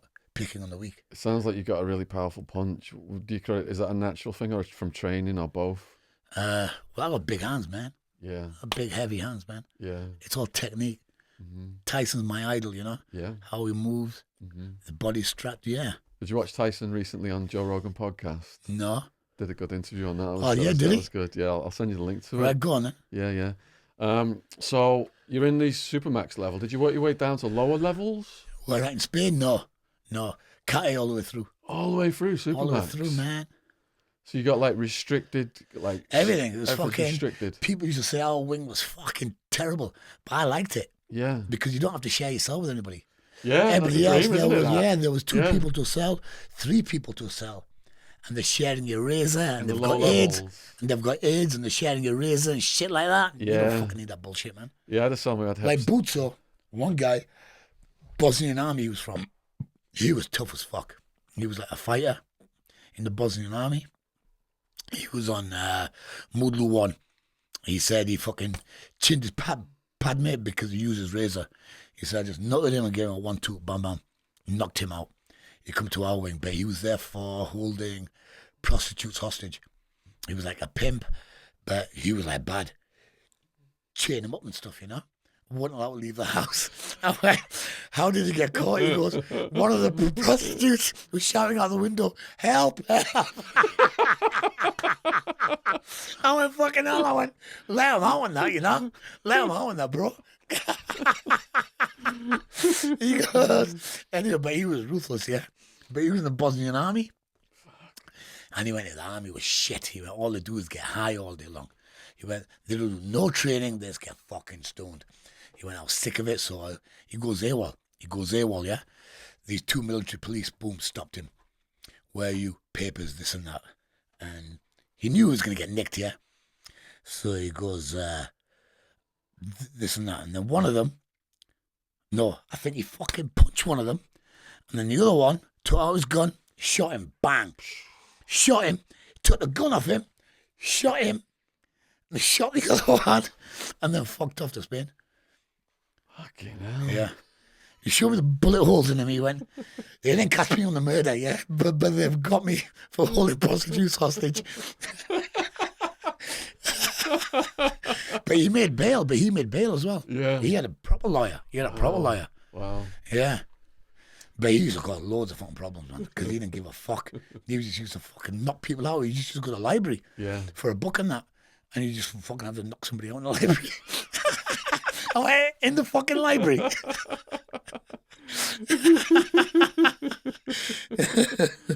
What would you credit getting you through the whole experience then? Right. Having faith in yourself, you know? Faith confidence, in yourself. yeah. Don't let it fuck you up. Yeah. Don't let it fuck you up, man. You're in a position, yeah? You got to think, right, okay, I'm here now. Fucking let me deal with it. Mm-hmm. Let's see what I'm made of here. Yeah. Did you have family support and stuff like that? No, I didn't get, well, yeah, my mum and dad on the phone, but I didn't get no money in because I was a money lender on my wing. So you had your used to hustle. I used to get money off them, 2,000 pesetas a week for 3,000 back on the Monday. So that was all for drugs, yeah. And I had this circle with like a few people, and for that I used to take security, jewelry, Walkmans, anything that was worth anything, you know. And so what happened with that? They used to like lend off me. Boom, I'd give them the money. 2,000 for 3, and then on the Monday they need to borrow that back again, right? So they would borrow another 2, yeah, and then maybe another 2 later, and then they have to pay me back again, double. So that's how I was getting all my money, and I was flush. I had $1, I had Walkmans, new shoes, jewels, everything. Jewels? You could get jewels in? Well, jewelry like this, you know, people, yeah. You can walk around with chains and all that. You walk around with chains and shit? Yeah. Sex visits and jewelry. You can wear your own clothes. You can smoke a joint in the yard. Yeah. The screws are cool. It's not like jail, you know. It's just like, yeah. What was your lowest moment in the whole experience? Fucking that one. That one. On the year 2000, yeah. Yeah. When it was the year 2000, it was going to turn. 1999. And I thought, look at the state of me. Yeah. When you got off Yeah, the, when I'm a off the baghead. drugs. Yeah, I'm a baghead. Yeah. Fucking lost 4 stone. Lost my wife, lost my children. Lost your Divorce wife and papers children. came in, yeah. Fucking Divorce papers came in. The coppers took all the money off me. hell. And Oh, I, that must have hurt. Fucking yeah. hell. Plus I had a few fights there. And I thought, I'm going to die here. Yeah. And I'm going to fucking die here. Yeah, so you were just resolved then that you're going to probably die. That's what kept me in, you know. That's what fucking, I packed in the heroin. Uh-huh. And then that's when I started to smoke weed with Manolo. And that gave me a better mindset. When did it go from thinking I'm going to die to seeing that you're going to get your life back? In about 2 or 3 weeks. After sobering up? As soon as I packed the funk smack in there. Yeah. As soon as I packed it in, I come round and I started to train again, started to eat again. And boom, I was all right, let's fucking do this shit, man. As it's getting closer towards your release, are you getting gate fever or anything? Gate fever, no, because I got expulsion. I was Expulsion? like, yeah. I got expelled from Spain. It came 3 months before my release date. They said, because my brief was fucking excellent. He said, I'll try and get you expelled. And he did. You come out on the top, boom, you're expelled, but I can't enter Spain for 10 years. So I'm fucking fine with that. You got so lucky with that lawyer. So Yeah. many people, that Yeah, these lawyers come in and tell them they're going to do this and that. As soon as they get the That's money. what I got first. See That's ya. what I got first. Yeah. He filled me full of shit, and I thought I was going to get bail. 2 or 3 grand he took off me. He's come every week with just talk fucking shit, waste of time. Manolo said, you got to hook up with this guy because he's hooked up with all the judges and they take bribes. Yeah, there was a Hook up with him and he's forgiven me a fucking side envelope. Boom. Yeah, I got Rick Ferd, a good lawyer by the New Mexican Mafia in Arizona. Yeah. What was it like to get sent back? How did they send you back? Conair or regular flight? Or? No, right, okay. They flew from Alicante to Gatwick. There was 2 screws with me. What was your last day Handcuffed. in the prison like first? All right, okay. Yeah. Last day. I was like fucking normal day, right? And then the top screw, he knew me. He goes, Sandhu. Training in the gym at the time. He goes, right, oh, what? He goes, yeah. Come here. He went, you're going home. Your papers are here. I went, when? He goes, now. I went, fucking what? Yeah. He went, you're going home. I went, fucking right. As soon as I said that, all the fucking skanks were out, saying, right, give me your vest, give me your shorts, give me this, give me that, give me your shoes. So like, I gave them good stuff to my people, but I forgot I was going home to England, right? Yeah. I was that excited, I gave everything away. I just had my shorts and my vest. I just had my shorts and my vest. What month was it? It was like, right, when I come out, February. So it's going to be cold. February. It was February, and the fucking boom. They said, you're going. I was that excited. I gave everything away. And they took me in a plane, handcuffed, put me at the back. 2 of the fucking feds with me. Got the Gatwick, took the cuffs off me, and went, go. No money. They kept all my money and everything, everything I had. Yeah. They just said, right, you fuck off. Yeah. So, right, okay, I'm just thankful to fuck off. So I just fucking went with nothing. Yeah. Yeah, amazing. With shorts and a vest in February in London at Gatwick Airport. I phoned my dad up, reversed the charges. I went, Dad. I went fucking organise my train ticket or whatever. Did you think the cops were going to have a word with you on this end? Hey? Did you think the cops were going to have a word with you? No. They say it's all done with. They say it's a Spanish thing. Yeah. Yeah. So where did you live then? Newcastle, Washington, yeah. On your own or with family or No, friends? with family. How long did it take to get your head sorted back out from that experience? Had a few breakdowns Did you? after that, yeah. Yeah. Yeah. Like nightmares, PTSD, any of that shit? Not nightmares. It was like just a breakdown, you know? Yeah. Just like getting fucked up when things get on top of you. You think about what you've had and what's happened and what you've done. And it's not easy shit, you know? No, it's not. Adjusting's really fucking hard, yeah. Yeah. It's not easy shit. Yeah. But I was only out a year and a half, and then, but I thought I was invincible, man. I thought I was King Kong, and I got involved with a fucking firm in Gateshead, next to Newcastle, and we were controlling the prostitution. And I was working with them, and top dog again. When you were in the Spanish prison and you knew you were going to get released, was your intention to try and go back to a life without crime? No. It I had wasn't. crime on my mind, man. Crime on your mind. Yeah, every day, man. Yeah. Yeah. And Monday to Sunday, baby. yes. You... Monday to Sunday.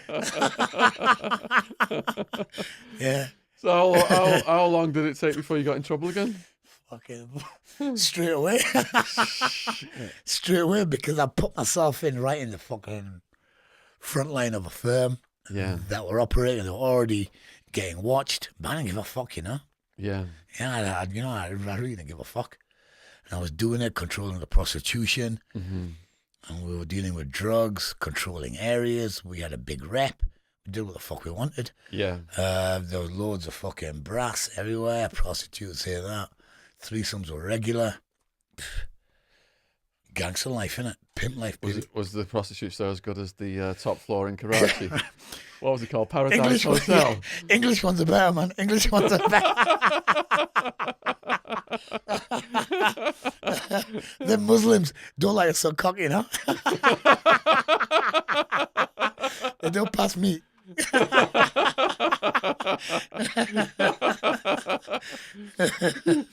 What made you settle down and take the time out to write a book? That was just Facebook stories I put up first initially, yeah. I just put a few stories up and people said, hey man, it's really cool, these stories, yeah, it should be a book. And then a publisher, he got in touch with me and he said, okay, we can make a book into this. And I thought, right. But I didn't put no money into it. And so I thought I'll give all my proceeds to charities. The charities? That'll work for you. Wow. What charities are you working for? I work with children who have AIDS and HIV. That's brilliant, man. In Thailand, Cambodia, India. What's the name of the charity? Do you want to give it a plug or anything? No, it's not a name of charity. It's just me, you know. It's just me. Gotcha. I hand buy everything. Every penny I get, I list it on Facebook. So-and-so is giving me this. And then when I go and buy, everything received, I spend the same amount. Hand buy, you know? Yeah. Because in them countries, you know, they just take, man. They just take. So you got to do your own work there. What made you just suddenly, in this gangster lifestyle, want to start giving to charity like that? Because I'm in a position to, you know? We all should. Yeah. If you're in a position to do it. I've done a lot of bad in my life. But I've only heard the bad, you know? I haven't heard many good people. Good people I stay away from. It's just a bad I deal with. But I just feel, why not? You know, I need to do that. Yeah. I should do that. It's good for the soul. You know, I've got time to do that. You know, I've got time to do that and I should do that. And I'm in a position to collect. Because if I ask people for money, they do give. Yeah. Whereas for like somebody else, if they ask, okay, you might get £1, 50 pence, this and that. But I get some good numbers in, you know? Yeah, yeah. I get good numbers in. Yeah, on the way here, Chet, he's done a stretch in the UK prison system as well. We're getting close to 2 hours now here today. Are we? Yeah, yeah. And Chet said that he's going to be glad, you know, to come back and maybe do a part 2. Can you put in the comments, can you put any questions for Chet for part 2? Can you put your thoughts on what you felt about today's interview? And, you know, we really appreciate your support on YouTube. Now, you were also telling me that you might write a second book. I am writing a second book now. You're already writing it? Autobiography, yeah. What's that going to be about then? This could be a 2-part novel, yeah? Because this I'm writing differently. I'm going to write my emotions, how I felt. This is from my first thoughts at 3 years old up until like now. So I think it's going to be a 2-part novel. Yeah. Yeah. Because I've got a lot shorter book, isn't it? This is just like a short prison spell. I've just wrote it how I talk. Facebook stories, you know? Yeah. Like I said, but this is going to be like a proper book. Autobiography, hardback. And is the guy who contacted you to publish it, is he going to publish that for you? I don't know that yet. I need to speak to a few people about that. Okay. Get the best angle on that. Because I have my own publishing company and I'd be glad to publish it. Brilliant. And people are going to ask you to get an audiobook out and to get a paperback and everything else. Come on, let's do it. So we could talk about that. Sure. Yeah. So what else are you doing in your life now? Now I do CBD oil. Yeah. Cannabis oil, Alpha. My product, it's in the bag. Alpha. We're doing a lot of good with this, you know. Yeah. We are helping a lot of people, and it's amazing, you know. It's like something what the government kept away, but now they can't keep away no more, you know. And it's helping so many people, and it's boom, perfect on my style, you know, because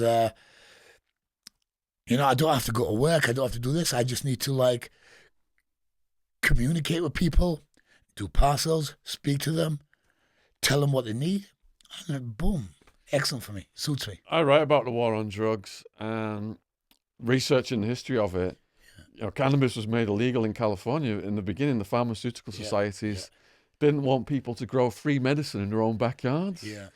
Then in the early 1900s, the feds made it illegal because Andrew Mellon and all these other investors had invested in fledgling pharmaceuticals, oil, hemp, anything in competition with hemp, paper, plastics. So they shut it down. It took 100 years now, over 100 years for this, for the floodgates to open. But my mum takes the CBD oil. We've been getting it out of America.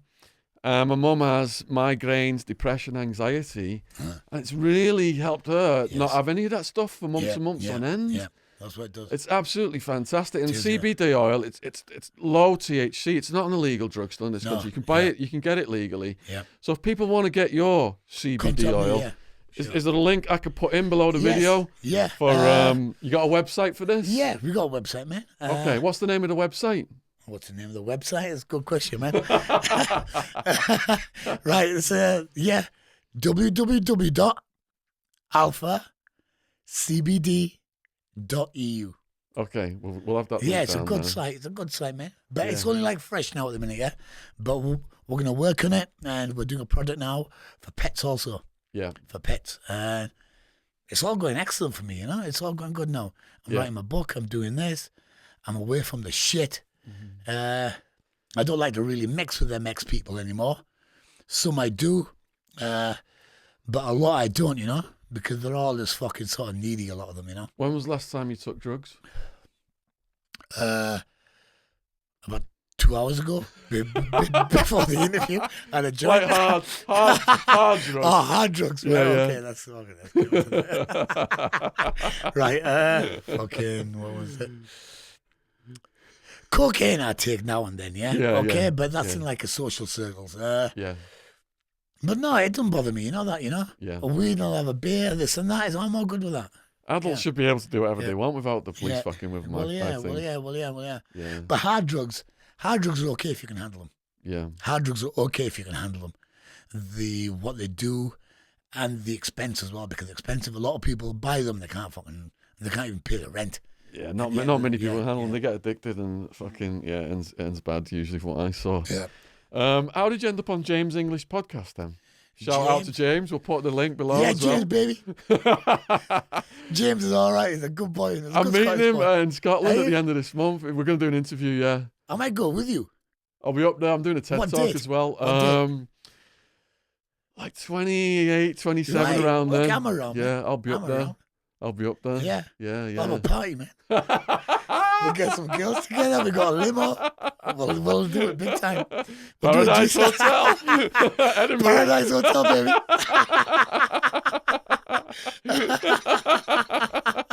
You want to stay at the Paradise Hotel? I think we'll finish on that note, man. Okay, man. Yeah. Okay, Cheers. sure. Nice one. Yeah. Okay, guys. Thank you.